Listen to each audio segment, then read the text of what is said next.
আসসালামু আলাইকুম ওরহমতুল্লাহ। শুরু করছি অফিডিয়ান উপন্যাস পর্ব সংখ্যা ১, ২, ৩, ৪ এবং ৫। এখনিতে আমিনা। গল্প পাঠে আমি অরোরা ইসলাম। উত্তরের ঘন জঙ্গলের পাশের আলিশান বাড়িটার লিভিং রুমে সোফায় বসে আছেন শামসুল কাদের। পাশেই বসে আছে তার ছোট মেয়ে রুমাইশা কাদের। এই বাড়িটা শামসুলের চাচাতো বোন রুনিয়া রহমানের শ্বশুরবাড়ি। যদিও শামসুল এখানে আসতে চাননি, কিন্তু ইশতিয়াক আহমেদ, রুনিয়ার স্বামী, এক প্রকার জোর জবরদস্তি করে এখানে এনেছেন। আজ ১৬ বছর পর বোনের বাড়িতে পা রাখলেন শামসুল কাদের। একসময় এই বোনের বাড়িতে তিনি সারাক্ষণ পড়ে থাকতেন বোনের কাছে। রুনিয়া নিজের কোনো ভাই বোন নেই, আছে একটা বোন। তাই এই চাস্তো ভাইকে নিয়ে নিজের ভাইয়ের মতো দেখছেন সারা জীবন, এখনো দেখেন। রুনিয়ারও ভাই না থাকায় প্রথম সন্তান হওয়ার সময় শামসুল রুনিয়ার প্রেগন্যান্সির শেষে ৪ মাস রুনিয়ার কাছেই থেকেছেন। ওর সুবিধা অসুবিধা দেখেছেন। রুনিয়ার বোন তানিয়া দেশে থাকেন না, স্বামী সন্তান নিয়ে তিনি দেশের বাইরে থাকেন। নিজের কোনো ভাই বোন না থাকায় রুনিয়া আর তানিয়াই ছিলেন শামসুলের চোখের মণি। রুনিয়া ছোট হওয়ায় ওর প্রতি একটু বেশি টান ছিল শামসুলের, যা নিয়ে তানিয়ার অভিযোগের শেষ ছিল না।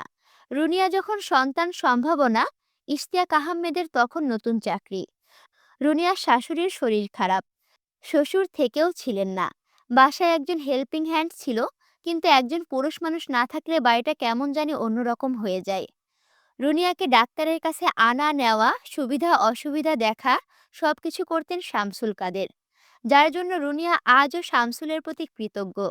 কিন্তু তার সে আদরের ভাই এক দুর্ঘটনার কারণে আর তার বাসায় আসে না। আর সে দুর্ঘটনার কারণ রুনিয়ারই বড় ছেলে সাফওয়ান আহমেদ। রুমাইশা বাবার পাশে মাথা নিচু করে বসে আছে। লজ্জা লাগছে তার খুব। আজ কত বছর পর ফুপির বাড়িতে এসেছে সে। ছোটবেলায় তো সারাক্ষণ এখানেই পড়ে থাকতো রুমাইশা।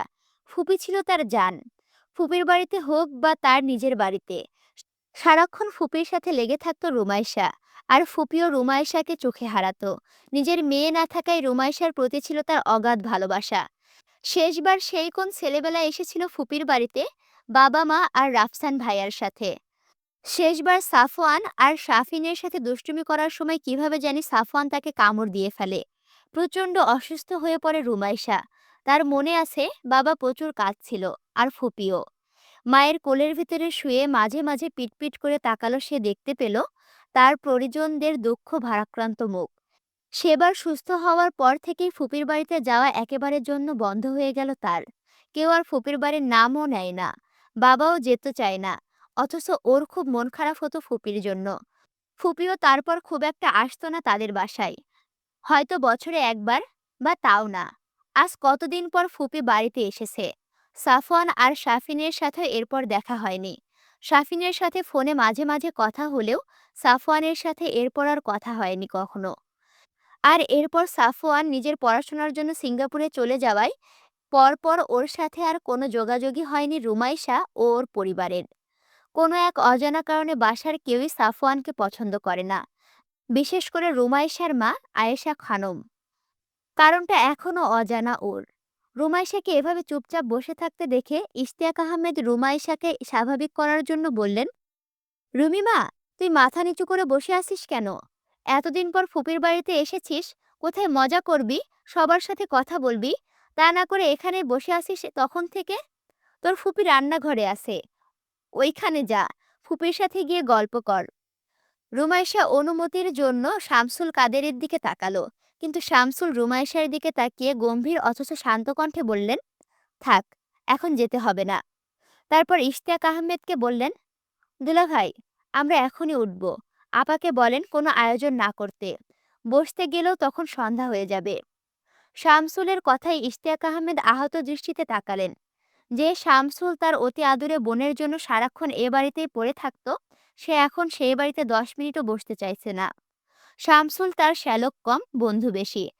রুনিয়ার সাথে তার বিয়ের পর শ্বশুরবাড়িতে যখন তিনি যেতেন, তখন শামসুলের সাথে সারাক্ষণ ঘুরে বেড়াতেন তিনি। বয়সে শামসুল তার থেকে কিছুটা ছোট হলেও বন্ধুর মতো ছিল তারা। তার বড় ছেলে সাফওয়ান গর্ভে থাকাকালীন রুনিয়ার জন্য রাত দিন এক করে ফেলত শামসুল কাদের। বিপদে আপদে সবসময় বন্ধুর মতো পাশে থেকেছে সে, বিপদ মোকাবেলায় ইশতিয়াকের সাথে ছায়ার মতো ছিল শামসুল। আর ইশতিয়াক ও শামসুল এর জন্য এমনটাই করত।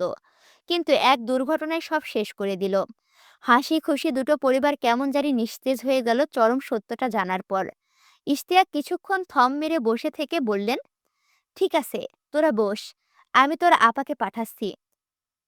ইশতিয়াক উঠে বাইরে যেতে ১ মিনিটের মাথায় রুনিয়া এসে উপস্থিত হলেন লিভিং রুমে। এসে শামসুলকে ধমকের সুরে বললেন, কিরে শামসুল, এতদিন পর আসলি, এসে যাবো যাবো করছিস কেন? মেয়েটাকে নিয়ে এসেছিস, দুদণ্ড বসতে দে অন্তত। নাস্তা প্রায় রেডি হয়ে গেছে আমার, নাস্তা করে তারপর যাবি। এরপর রুমির শাড়ির দিকে তাকিয়ে বললেন, রুমি মা, তুই আমার সাথে আয়, এখানে বসে থাকতে হবে না। রুমা এসে একবার শামসুলের দিকে তাকালো। শামসুল মাথা নেড়ে সম্মতি দিলেন। বোনের ওপর তিনি আর কথা বলতে পারলেন না। লিভিং রুম থেকে বের হয়ে রুমা এসে শাফিনকে দেখতে পেল। সদর দরজা দিয়ে কেবল ভেতরে ঢুকছে। শাফিন তখন কলেজ থেকে ফিরেছে মাত্র। রুমাইশাকে দেখে শাফিন ছুটতে এসে রুমাইশার দুটো হাত আঁকড়ে ধরল নিজের দুহাতে। চোখ মুখে আনন্দের ঝিলিক দিচ্ছে, মুখে হাসি ধরছে না। উৎফুল্লতার সাথে সে বলে উঠল, আপু তুমি আমাদের বাসায় এসেছো? কতদিন পর? পাশ থেকে রুনিয়া বলে উঠলেন, হ্যাঁ ম্যাডামরা এসেছেন, এখন আবার চলেও যাবেন। কথাটা শোনা মাত্রই শাফিনের চেহারা ঠিক যেভাবে দপ করে জ্বলে উঠেছিল ঠিক সেভাবে নিভে গেল। বেজার মুখে বলল, কেন আপু, আজ চলে যেও না, থেকে যাও প্লিজ, কাল যেও না হয়। তুমি জানো বাসায় কারোর সাথে যে দুটো কথা বলবো তা করারও কোনো সময় নেই আমার। বাবা সারাদিন থাকেন অফিসে, আম্মাজান সারাক্ষণ থাকে রান্নাঘরে, আর সাফওয়ান ভাইয়ার তো কথা বাদই দিলাম, সে বাড়িতে থাকা আর না থাকা সমান। আমি এই বাড়িতে যে কি বিপদে আছি তুমি জানো না আপু।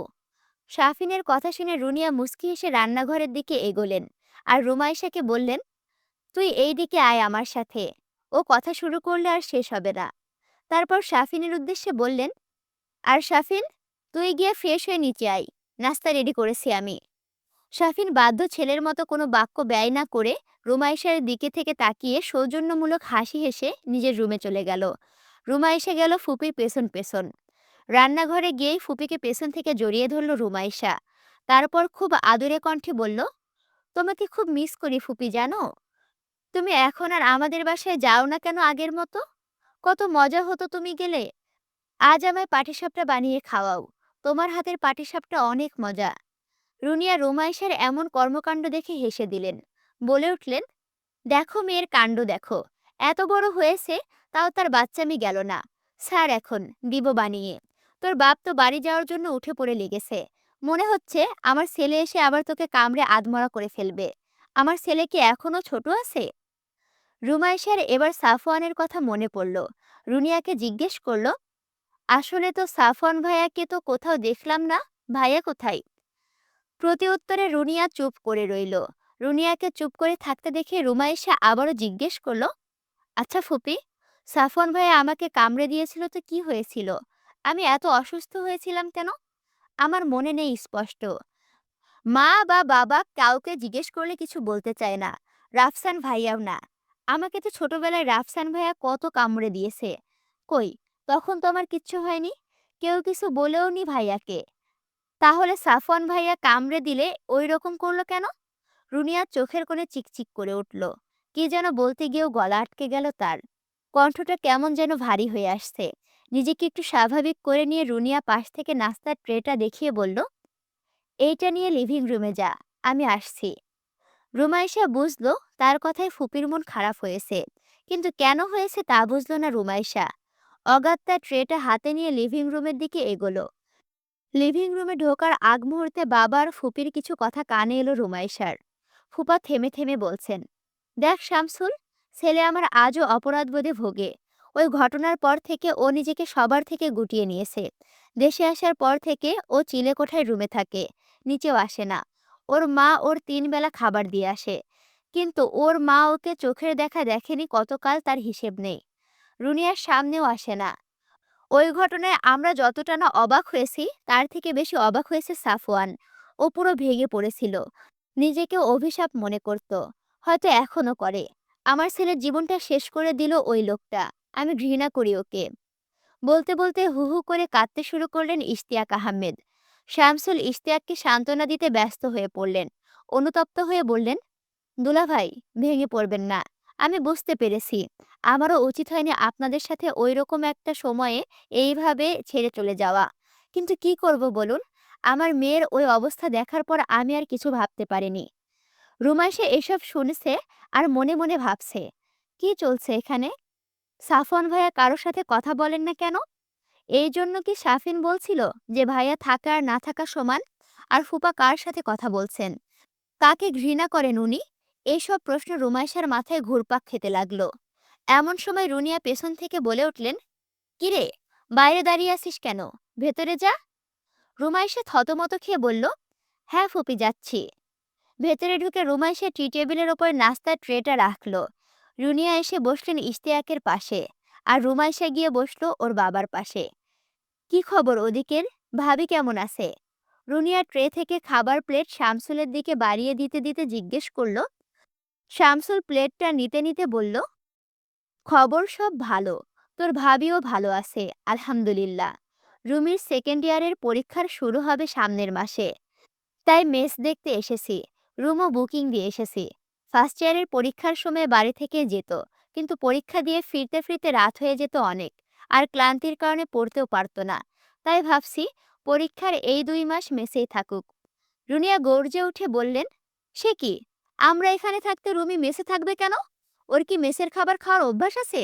ও তো পরদিনই অসুস্থ হয়ে যাবে। শামসুল বোনের এহেন রূপ দেখে চুপসে গেল।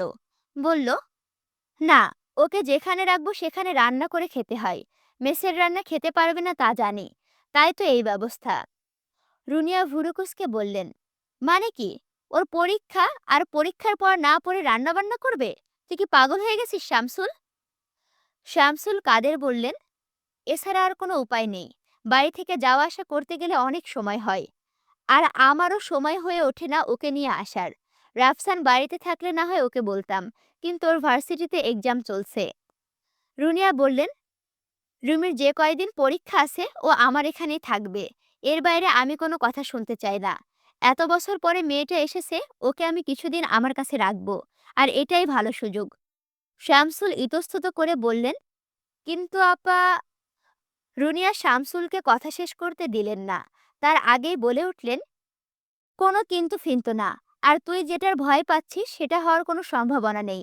আমার ছেলে আমার সামনেই আসে না। আর কোথায় রুমি? তুই নিশ্চিন্তে থাকতে পারিস। শামসুল বললেন, ঠিক আছে, আমি পরীক্ষার 2 দিন আগে ওকে এখানে দিয়ে যাব। তাহলে মেসের বুকিং এর টাকা ফেরত নিয়ে আসি। রুনিয়া জিজ্ঞেস করলেন রুমাইশাকে, পরীক্ষা কবে থেকে? প্রতি উত্তরে রুমাইশা বললেন, 2 তারিখ থেকে ফুপ্পি। 2 তারিখ? তাহলে তো আর 9 দিন আছে। রুনিয়া শামসুলকে বললেন, কোনো দরকার নেই রুমির এখন বাড়ি যাওয়ার। আর তো 9 দিন আছে। এই কয়দিন ও নিজেকে এখানে কমফোর্টেবল করে নিক। তুই কাল ওর বই খাতা আর কিছু জামা কাপড় এনে দিয়ে যাস। শামসুল রুনিয়ার কথায় বিরোধিতা করে বললেন, না আপা, তা হয় না। আর রুমির মাও এই ব্যাপারে জানে না। ও রাগ করবে ভীষণ। আর রুমি এত আগে থেকে এখানে কি করবে? কমফোর্টেবল 2 দিনের ভেতরেই হয়ে যাবে। তুই চিন্তা করিস না। কিন্তু রুনিয়া মানতে নারাজ।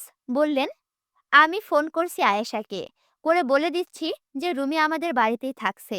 আমি যতটুকু পারি বুঝিয়ে বলবো, আর বাকিটুকু তুই বাড়ি গিয়ে বুঝাস। শামসুল তবুও দোনোমনো করতে লাগলেন। এমন সময় শাফিন এলো।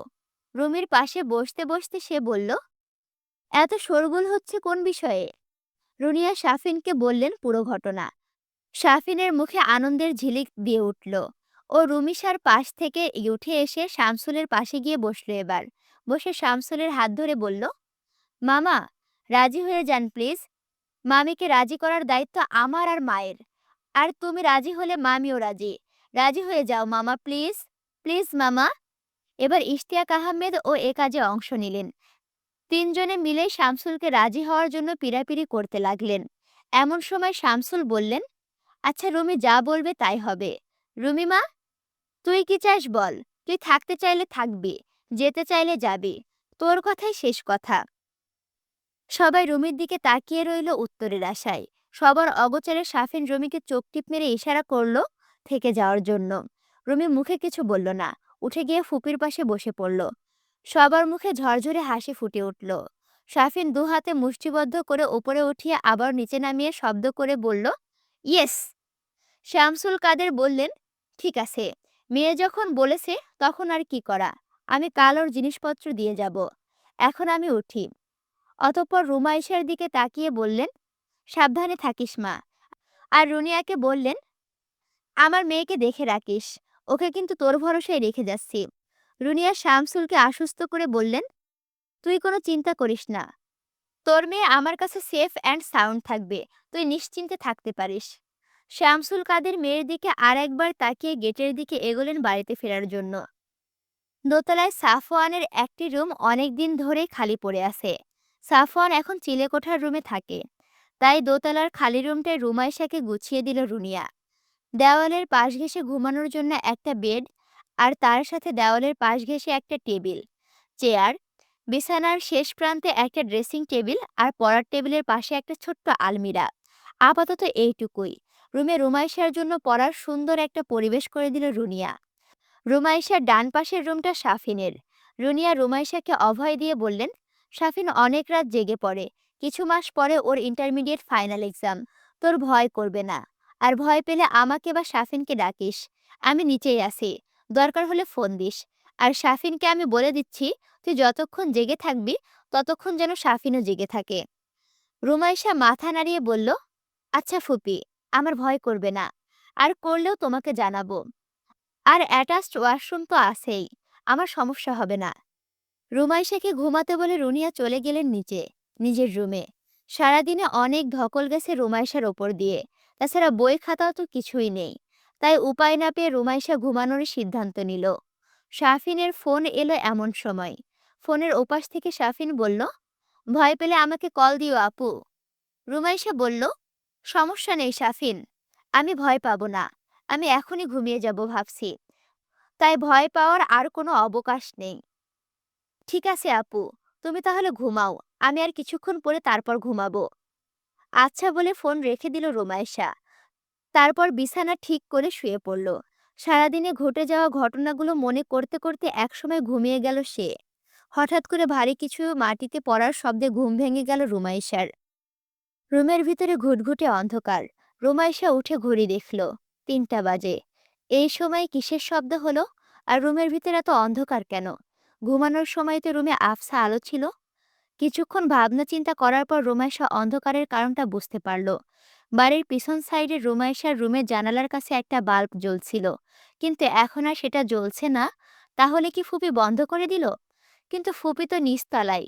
বাল্বের সুইচ তো রুমাইশার দরজার পাশে। ফুপি তো এত রাতে লাইট বন্ধ করার জন্য আসবে না। আর আজ বাইরে বেশ অন্ধকার, চাঁদ ওঠেনি। তার ওপর পেছনে ঘন জঙ্গল। তাহলে কি শাফিন বন্ধ করলো? শাফিনকে কি ফোন দিয়ে জিজ্ঞেস করবে? কিন্তু এত রাতে একজনকে ফোন করে লাইট বন্ধ করেছে কেন জিজ্ঞেস করাটা রুমাইশের কাছে খুব আজগুবি ঠেকলো। তাই ভাবলো সকালে জিজ্ঞেস করবে। লাইট মানুষ বন্ধ করতেই পারে। তাই আর সাত পাঁচ না ভেবে আবারও শুয়ে পড়ল। ভোরবেলা নামাজের পর রুমা এসে শাফিনের রুমের সামনে গেল। একটু খোলা বাতাসে যেতে হবে ওর। ছাদের দিকে গেলে মন্দ হয় না। চিলেকোঠায় সাফওয়ান থাকে। ওর সাথে তো এখনো দেখা হয়নি একবারও। ফুপা বলেছিল ভাইয়া নাকি এখনো অপরাধবোধে ভুগছে। কিন্তু ও তো এইসব মনে রাখেনি। ভাইয়া তো কামড়েই দিয়েছিল। তাতে কি এমন হয়েছিল যে এরকম মুখ দেখা দেখি বন্ধ হলো? তখন তো ওরা সবাই ছোট ছিল। এরকম কামড়াকামড়ি মারামারি হওয়াতই স্বাভাবিক। শাফিন দরজার ছিটকানি দেয়নি। একবার ভাবলো শাফিনের রুমে যাবে, কিন্তু পরক্ষণে ভাবলো যতই শাফিন তার থেকে ২ বছরের ছোট হোক না কেন, ও তো এখন বড় হয়ে গেছে। হুট করে এখন আর ওর রুমে যাওয়া যাবে না। রুমে ফিরে আসলো রুমাইশা। এসে শাফিনের ফোনে কল দিল। শাফিন ঘুমের ঘোরে কে কল দিয়েছে না দেখেই ফোন ধরে রাগী রাগী স্বরে বলল, কে রে? এত সকাল সকাল কল দিয়ে আমার ঘুমের ১৩টা বাজালি। কি বলবি তাড়াতাড়ি বল। শাফিনের এইরকম কথাবার্তা শুনে রুমাইশার আক্কেল গুরুম। রুমাইশা ভুরুকুটি করে বলল, এমনিতে তো খুব ভদ্র সাজিস। তোর ভদ্রতার নমুনা তো পেয়ে গেলাম। রুমাইশার গলা শুনে শাফিন তড়াক করে শোয়া থেকে উঠে বসল। আমতা আমতা করে বলল, সরি সরি আপু, আসলে আমার বন্ধু অয়ন এইরকম সকাল সকাল ফোন দিয়ে ডিস্টার্ব করে। আমি ভেবেছি ও হবে, তাই এরকম বলেছি। তুমি কিছু মনে করো না আপু। তারপর অসহায় কণ্ঠে আবার বলল, আর মাকে যেন বলো না, তোমার সাথে এভাবে কথা বলেছে শুনলে মা আমাকে আর আস্ত রাখবে না। শাফিনের কথা শুনে রুমাইশা হেসে দিল। বলল, ঠিক আছে, বলবো না। এখন তুই আমার সাথে ছাদে চল। ছাদে যাওয়ার কথা শুনে শাফিন আঁতকে উঠল। বলল, ওরে বাবা, বাঘের খাঁচায় যেতে বলছো তুমি আমাকে? নিজে তো মরবে, সাথে আমাকেও মারবে। তুমি তো জানোই ভাইয়া কেমন। ছাদে মা ছাড়া আর কোনো জনমানবের যাওয়া সম্পূর্ণ নিষিদ্ধ। ভাইয়া দেখলে আকাশে তুলে একটা আছাড় মারবে। কেন? ও আছাড় মারবে কেন? ছাদ কি ওর একার? আর আমরা তো ওর রুমে যাচ্ছি না, যাচ্ছি ছাদে। আর কতক্ষণই বা থাকবো? 10 মিনিট না হয় সর্বোচ্চ, তারপর তো চলে আসবো। কিন্তু রুমাইশের এত কথা শাফিনের মন গলাতে পারল না। ও বলল, না আপু, আমি যাব না। ভাইয়া যখন থাকবে না তখন যেও ছাদে, আমিও তখন তোমার সাথে যাব। ও নাকি বের হয় না রুম থেকে, তা কোথায় যাবে? আর কখন যাবে সেটাও বা বুঝবো কি করে? এই, তুই তাড়াতাড়ি ফ্রেশ হয়ে আমার রুমে আয়। ফোনে বকবক করতে ভালো লাগছে না। শাফিনও পাশ থেকে বলল, যথা আজ্ঞা মহারানী, আমি 5 মিনিটের ভেতর আপনার রুমে চলে আসছি। রুমাইশা আচ্ছা বলে ফোন রেখে দিল। মিনিট 7 পর শাফিন এলো রুমাইশার ঘরে। রুমাইশা একটা বালিশ কোলের ওপরে নিয়ে দেওয়ালে হেলান দিয়ে বাবু দিয়ে বসে আছে। শাফিন এসে রুমাইশার সামনে বাম পাশে ঘেঁষে বসল। কাল রাতে কি তুই বাইরের লাইট অফ করেছিলি? জানালার দিকে ইশারা করে জিজ্ঞেস করল রুমাইশা। কই না তো, আমি লাইট অফ করিনি। এই লাইট মাঝে মাঝে আমিও দেখি শেষ রাতের দিকে অফ থাকে। আম্মুকে জিজ্ঞেস করলে আম্মু করে কিনা, বললে যে করে না। তবে আম্মু বলেছিল সাফওয়ান ভাই করতে পারে। সাফওয়ানের কথা উঠতেই রুমাইশা বলল, ও হ্যাঁ, বল এইবার, সাফওয়ান ভাইয়া কোথায় যায় আর কখন যায়? আর বাড়িতে কি হচ্ছে সেগুলো কি বল। ফুপি ফুপা আব্বু সবার সাথে কথাবার্তা আমার কাছে মোটেও সুবিধা লাগলো না। তখন ফুপাকে বলতে শুনেছিলাম যে ওর ঘর থেকে বের হয় না, সেই কামড়ে দেওয়ার ঘটনার পর থেকে ফুপি ছাড়া কারোর সামনে যায় না। তাহলে? উত্তরে শাফিন বলল, আমিও জানি না আপু। ভাইয়াকে আমিও ভালোভাবে দেখি না কতকাল, তার ঠিক নেই। আম্মু তো আমাকে সাফ সাফ মানা করে দিয়েছে ছাদে যেতে। আর একবার গিয়েছিলাম মানা করা সত্ত্বেও। ভাইয়া সেই আকারে ধমক দিয়েছিল। আর পরে আম্মু কেলানি দিয়েছিল। তাই তারপর থেকে আর যাই না। ভাইয়া বাসায় না থাকলে যাই। কিন্তু সাফওয়ান ভাইয়া যায় কোথায়? ও, তুমি তো জানোই না। ভাইয়া তো কলেজের বোটানি বিভাগের লেকচারার। কিন্তু ভাইয়া বাসায় বসে অনলাইনে ক্লাস নেয়। ভাইয়া কলেজে গিয়ে ক্লাস নেয় না। খুব প্রয়োজন হলে তখন ভাইয়া কলেজে যায়। কলেজটা যশোরে না? আমি কিন্তু কলেজ এইবার যশোরে গিয়ে ঘুরে আসছি। যাই হোক, আবার গল্পে আসি। ভাইয়া কলেজে গিয়ে ক্লাস নেয় না। খুব প্রয়োজন হলে তখন ভাইয়া কলেজে যায়। সানগ্লাস চোখে দিয়ে, মুখে মাস্ক পরে, হাতে গ্লাভস পরে। এরপর ভাব নিয়ে শাফিন বলল, তাতেই আমার ভাইয়ের ওপর মেয়েরা হুমড়ি খেয়ে পড়ে। চেহারা না দেখেও, তার চেহারা দেখলে তো অজ্ঞান হয়ে পড়ে যেত। জানোই তো, আনম্যারিড টিচার থাকলে মেয়েরা কি করে। রুমাইশা বিরক্ত হয়ে বলল, আজাইরা কথা বাদ দে, কাজের কথা বল। ভাইয়া তো শুনেছি সিঙ্গাপুরে NUS তে পড়তো। তা এখানে এলো কেন? ওখানেই তো জবরদস্ত একটা জব পেয়ে যেত। শাফিন বলল, আমিও তো জানতাম তাই। ভাইয়াকে তো ওরা টিচার হিসেবে নিতে চেয়েছিল। রিসার্চার হয়েও গিয়েছিল ভাইয়া। কিন্তু কি একটা ঝামেলা হওয়ার পর ওরা নাকি ভাইয়াকে নেবে না বলেছে। ইভেন ভাইয়ার নামে কি একটা কমপ্লেনও করেছে। যার কারণে অন্য কোনো ইউনিভার্সিটি থেকেও ভাইয়াকে নেয়নি। তাই আম্মু বলল দেশে চলে আসতে। দেশে এসেও ভাইয়াকে অনেক ইউনিভার্সিটি থেকে নিতে চেয়েছিল। কিন্তু ভাইয়ার শর্তে তারা কেউ রাজি নয়। তাই আম্মু বলল কলেজে অ্যাপ্লাই করতে আর কথা বলে দেখতে। ভাইয়া কথা বলেছিল। ভাইয়ার মতো ব্রিলিয়ান্টকে ওরা হাতছাড়া করতে চায়নি। তাই ভাইয়ার শর্তে ওরা রাজি হলো। আর ভাইয়াকে নিয়েও নিল। আর তাছাড়া ভাইয়া অনলাইনে অ্যাব্রোডের অনেক স্টুডেন্টদেরকে প্রাইভেটলি স্টাডি করায়। প্লাস ওর রিসার্চ ল্যাবও আছে। তবে কোথায় আছে সেটা বলতে পারি না। রুমাইশা বলল, সাফওয়ান কলেজে জব নিল, আর তোরা আমাদের কাউকে বললি না?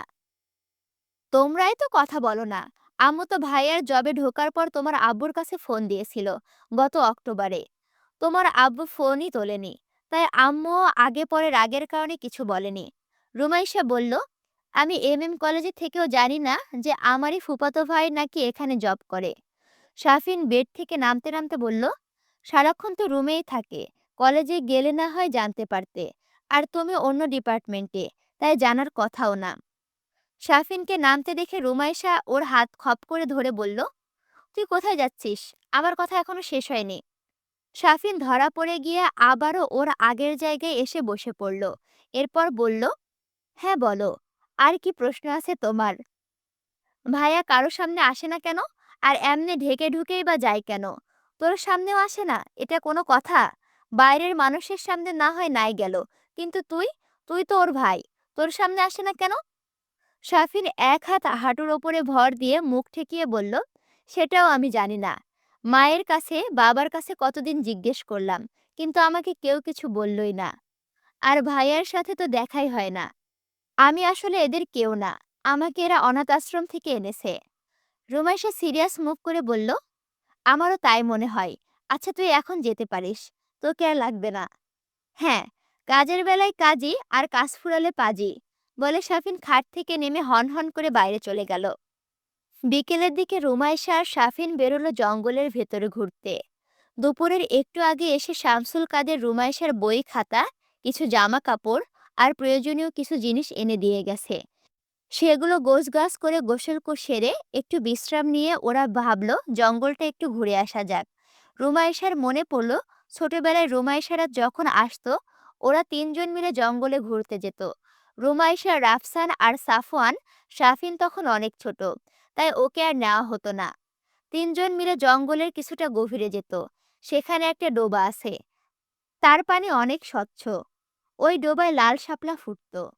রুমাইশা শুধু ফুল নিতে চাইতো। শাপলার গোড়ায় অনেক সময় সাপ পেঁচিয়ে থাকে, তাই রাফসানের খুব ভয় লাগতো ফুল তুলতে। কিন্তু সাফওয়ান ছিল অনেক সাহসী, আর সব থেকে বয়সে বড় হওয়ায় ওর পরেই ছিল আবদার পূরণের ভার। শাফিন আর রুমাইশা হাঁটতে হাঁটতে সেই ডোবার কাছে এসে পৌঁছালো। জঙ্গলটা যেন আগের থেকে আরো বেশি ঘন হয়েছে। চারদিক লতা পাতা আর ছোট ছোট গুল জাতীয় উদ্ভিদ দিয়ে পরিপূর্ণ। ডোবার চারপাশে নানান রকমের জংলি ফুল ফুটে আছে। শাফিন জিজ্ঞেস করলো, আর সামনে এগোবে কিনা? রুমাইশা এগোতেই চাইলো, আর একটু বলল, চল আর একটু যাই। কতদিন পর এই জঙ্গলে এসেছি, আবার কতদিন পর আসবো তার ঠিক নেই। শাফিনও সম্মতি জানালো। কিছুদূর এগোনোর পর ওরা কিছুটা ফাঁকা জায়গা দেখতে পেল। এইখানে লতাপাতার পরিমাণ অন্য জায়গার তুলনায় অনেক কম। ঘাসও উঠে উঠে গেছে অনেক জায়গা থেকে। মনে হচ্ছে এইখানে নিয়মিত কেউ আসে বা থাকে। ব্যাপারটা ওদের দুজনের কাছে খুব অদ্ভুত ঠেকলো। তাছাড়া আশেপাশটাও কেমন যেন গা ছমছমে, খুব নির্জন। হুট করে এক ঝাটকায় শীতল বাতাস বয়ে গেল ওদের উপর দিয়ে। শাফিনের গায়ের পশম দাঁড়িয়ে গেল যেন। শাফিন রুমাইশার দিকে ফিরে বলল, বাসায় ফিরে চলো আপু, সন্ধ্যা হয়ে যাচ্ছে। আর এই জায়গাটা তেমন সুবিধার ঠেকছে না। রুমাইশাও সম্মতি জানিয়ে বাড়ি ফেরার জন্য পা বাড়ালো। তক্ষুনি রুমাইশার চোখ গেল তাদের ডান দিকে প্রায় 20 থেকে 30 হাত দূরে। রুমাইশার চোখ দুটো বড় বড় হয়ে গেল, যেন হাঁটতেও ভুলে গেছে ও। রুমাইশাকে এভাবে দাঁড়িয়ে থাকতে দেখে শাফিন ও রুমাইশার দৃষ্টি অনুসরণ করে ডান দিকে তাকালো। তাকিয়ে শাফিন পিছলে চমকে উঠল।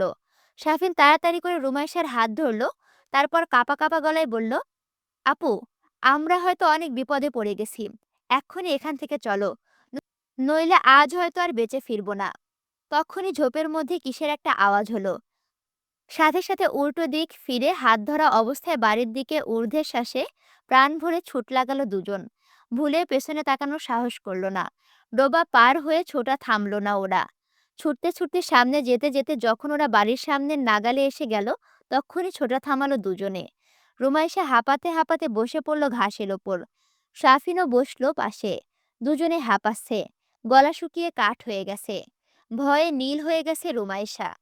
ভয়ে ভয়ে আবারও একবার তাকালো তাদের ফিরে আসার রাস্তার দিকে। ছোটার সময় মনে হচ্ছিল কে যেন ওদের পিছু নিয়েছে, একদম যেন পেছনে, হাত বাড়ালেই ছুঁতে পারবে। কিছুক্ষণ বসে থেকে নিজেদের স্বাভাবিক করে নিয়ে দুজনে বাড়ির দিকে এগোলো। কিন্তু দুজনের কেউই টের পেল না যে ছাদের চিলেকোঠার রুম থেকে কেউ একজন ঈগলের মতো তীক্ষ্ণ চোখে তাদেরকে দেখছে। রাতের বেলা খাওয়া দাওয়া শেষ করার পর শাফিনের ডাক পড়ল ছাদে।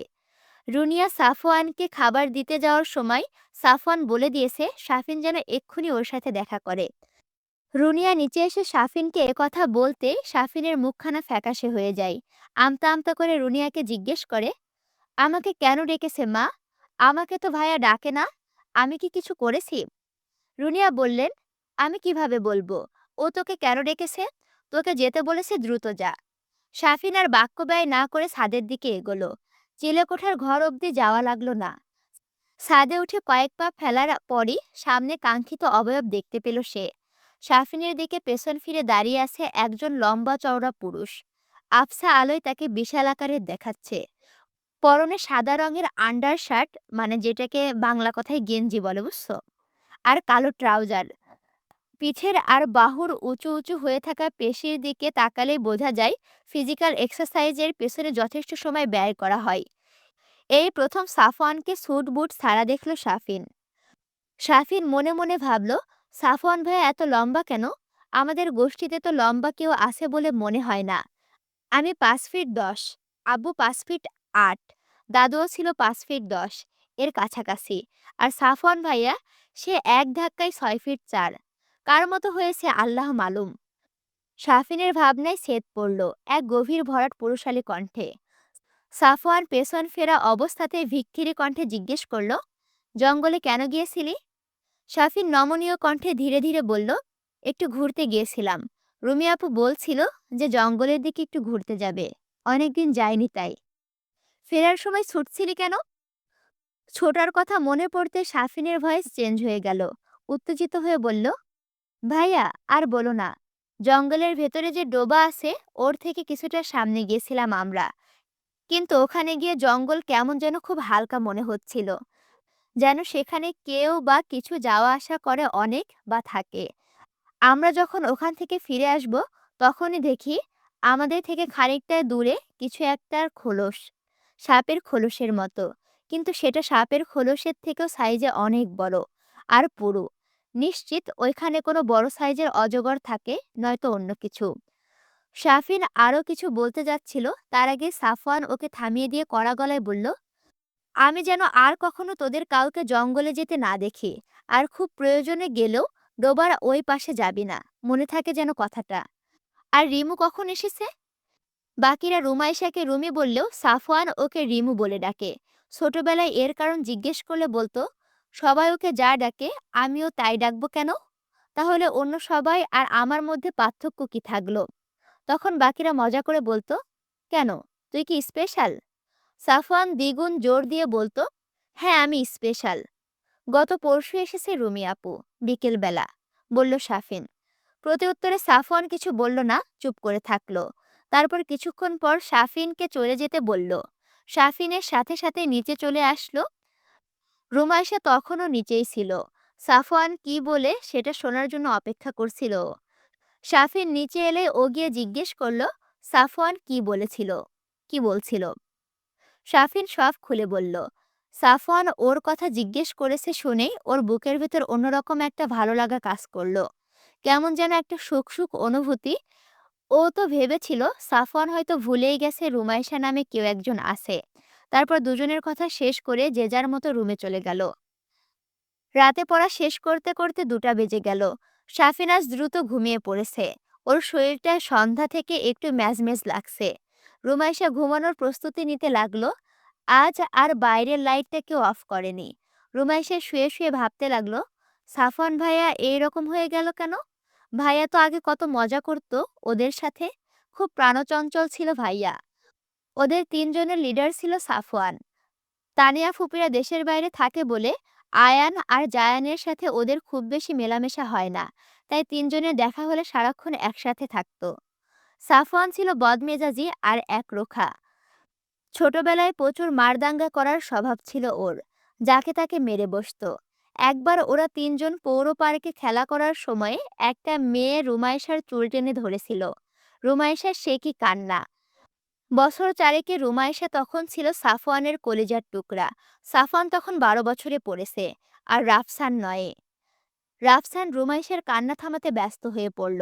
আর আর সাফওয়ান গিয়ে মেয়েটারে কষে দিল একটা থাপ্পড়। মেয়েটা হয়তো বছর 6-এর হবে। গালে পুরো 4 আঙুলের দাগ বসে গেল মেয়েটার। এদিকে মেয়েকে চর দিয়েছে দেখে সেই মেয়ের বাবা মা এসে সাফওয়ানের সাথে ঝামেলা বাঁধিয়ে দিল। রুনিয়া রহমান ছিলেন ওদের সাথে। মেয়ের মা বলে গেল, ছেলেকে এখনো শাসন করুন, নইলে ছেলে বিগড়ে যেতে সময় লাগবে না। রুমাইশা নিজে মনে মনে হাসলো। সাফওয়ান ভাইয়া কত কেয়ারিং ছিল ওর প্রতি। এত সব ভাবতে ভাবতে একসময় ঘুমিয়ে গেল ও। হঠাৎ করে ভারী কিছু একটা পড়ার শব্দে আজও জেগে উঠল রুমাইশা। আজও রুমের ভেতরে ঘুটঘুটে অন্ধকার। বাইরের আলোটা কেউ অফ করে দিয়েছে।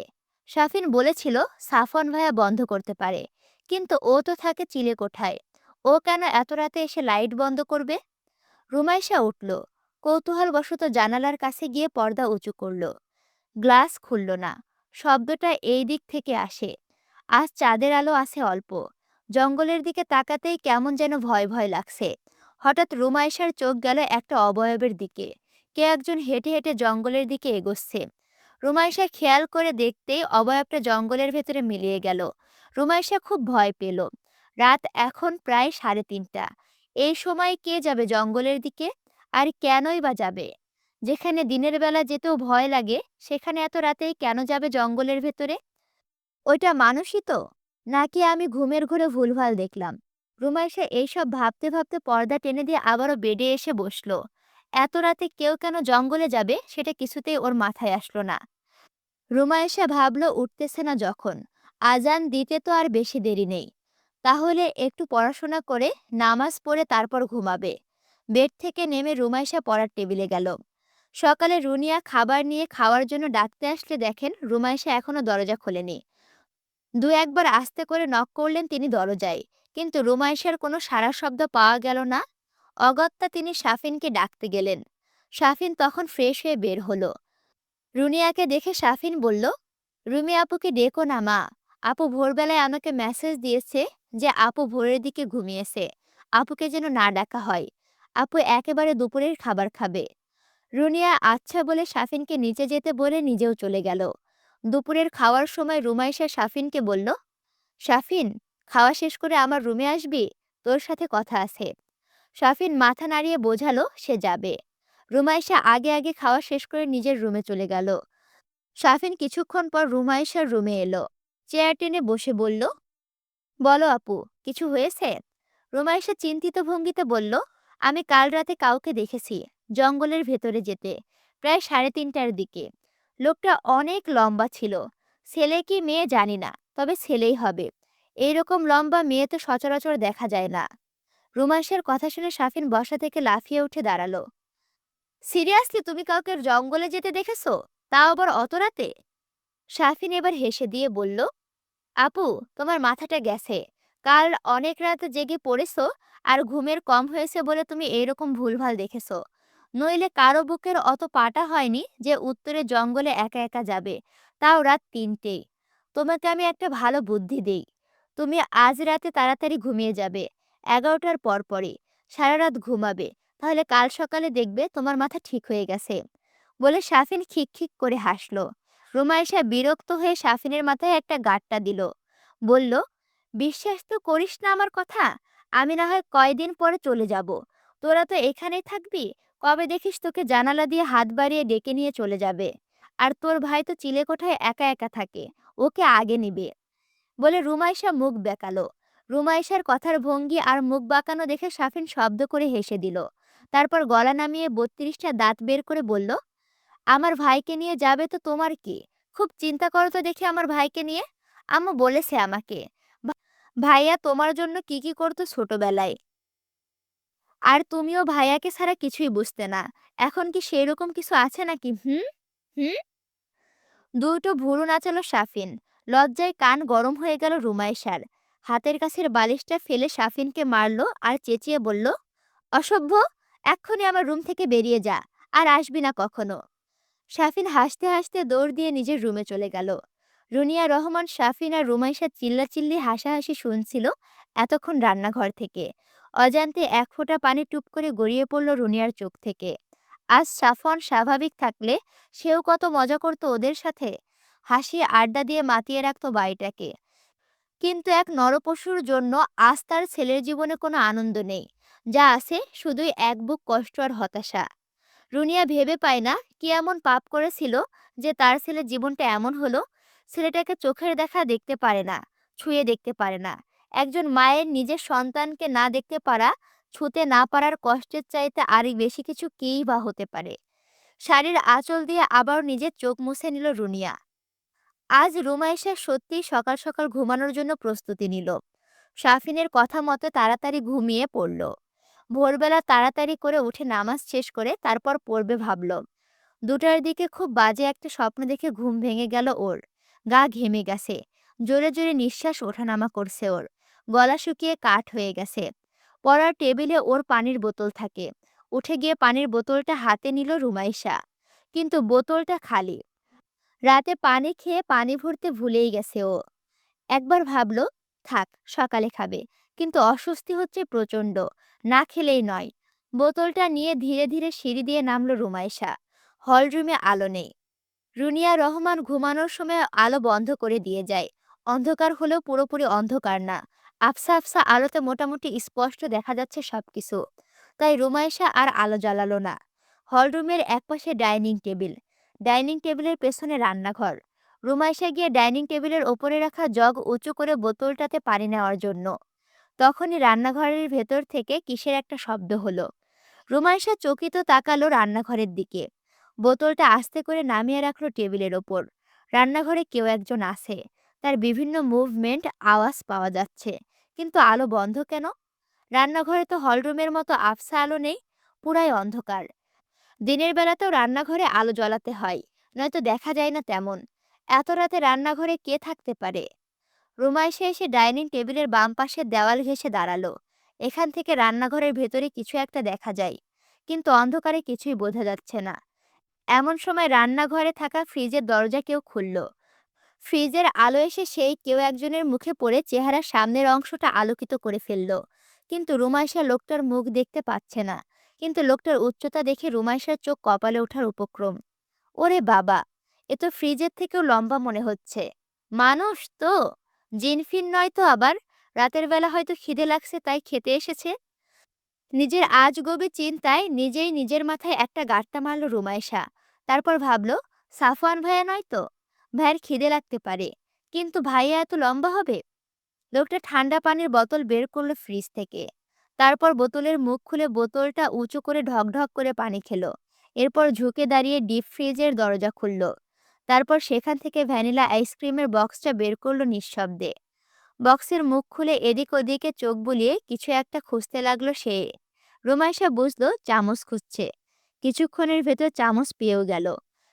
কিন্তু হঠাৎই সেই লোকটার সিক্স সেন্স ধারে কাছেই কারো উপস্থিতি টের পেল। আর সাথে সাথে সে ধাম করে নিজের সামনে থাকা ফ্রিজের মুখটা বন্ধ করে দিয়ে তড়িৎ গতিতে তার আন্ডার শার্টের বুকের কাছে থাকা কালো রঙের মোটা গ্লাসের ডার্ক গগলসটা চোখে পড়ে নিল সে। আবারও ঘুটঘুটে অন্ধকারে ডুবে গেল রান্নাঘরটা। চারিদিক এখন পিনপিত নীরবতা। রুমাইশা ভেবেই পেল না কি করবে এখন। লোকটাকে ওকে দেখে ফেলেছে? কিন্তু ও তো মিশমিশে অন্ধকারের ভিতর দাঁড়িয়ে আছে, যেন ওকে দেখা যায় না। তাহলে লোকটা ওকে দেখবে কিভাবে? রুমাইশের এই ভাবনার ভেতরে রান্নাঘর থেকে ভেসে আসলো একটা কঠিন গমগমে কণ্ঠস্বর। রিমু, তোমাদের জন্য আরেকটা নতুন উপন্যাস নিয়ে আসলাম। মোটে 3টা উপন্যাস নিয়ে আসলাম, বুঝছো? অফিডিয়ান, পরিযান, সঙ্গীন প্রণয়াসক্তি। এই 3টা উপন্যাস। এই 3টা উপন্যাসই প্রতিদিন আমার চ্যানেলে পেয়ে যাবা। আর আগে থেকেই তো শুরু আছে হৃদমায়ের প্রেমগাথা ১, ২ দুইটাই। এই 2টা উপন্যাসও পেয়ে যাবা ইনশাআল্লাহ। দেখা হচ্ছে পরবর্তী ভিডিওতে। ততক্ষণ পর্যন্ত ভিডিওতে লাইক, কমেন্ট, শেয়ার করো বেশি বেশি করে। আর আমার চ্যানেলটি যদি এখনো সাবস্ক্রাইব করে না থাকো, অবশ্যই সাবস্ক্রাইব করে পাশে থাকো। আল্লাহ হাফেজ।